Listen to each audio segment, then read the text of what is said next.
Well, a proclamation to prorogue Parliament has been laid in front of where each member of Parliament is expected to sit, signed by the President here. The President has certainly exercised his constitutional right to do so. It says, whereas a session of the 10th Parliament of Guyana was summoned by proclamation dated 9th of January 2012, and whereas it is provided by Article 71 of the Constitution that the President may at any time prorogue Parliament. It goes on to say, now therefore in exercise of the power conferred upon me by Article 71 of the Constitution, I do hereby prorogue the 10th Parliament of Guyana on 10th day of November 2014, signed here by the President. All 32 seats of the PPP in the National Assembly were empty today when Speaker of the House, RAPHAEL TROTMAN, officially made the announcement of the decision of the head of state. In welcoming back the 33 opposition members to the House, TROTMAN related that this is the most interesting parliament in the region and by extension, the world. Today is a most momentous day. It is no ordinary day. However it unfolds, in whatever direction it goes, it is historic.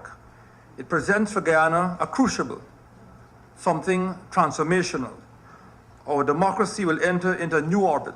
The clerk of the National Assembly this morning was informed by the Office of the President of the decision taken by the President. The effect of that decision, according to TROTMAN, is that there can be no way forward with a sitting for today.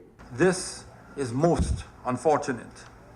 The power of the elected House of the People's Representatives has been neutered. This is also, in my opinion, most undemocratic.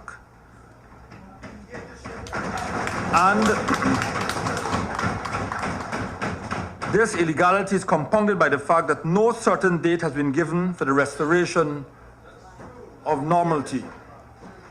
This is even more distasteful, in my view, than the suspension of our Constitution in the 1950s.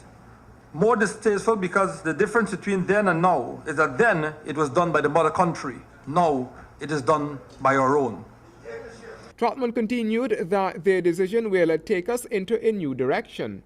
We will no longer be seen as another parliament like most others around us, but we will join the ranks of those that have passed through fire and turmoil. It will take us in a new direction, and whether we hurtle in the direction of certain destruction or of new beginnings depends on each and every one of us present here today and those who have been given the opportunity and the privilege of being part of the decision-making apparatus for our dear state of Guyana. The President's decision to prorogue Parliament has created a situation where all matters before the Parliament are automatically discarded. In the meantime, there are expected to be meetings in what is deemed the People's Chambers. TROTMAN would also later tell reporters that all Guyanese need to be concerned about what might happen during this prorogation period. Reporting from the parliamentary chambers for HGP Nightly News, I'm HANDEL DUNCAN.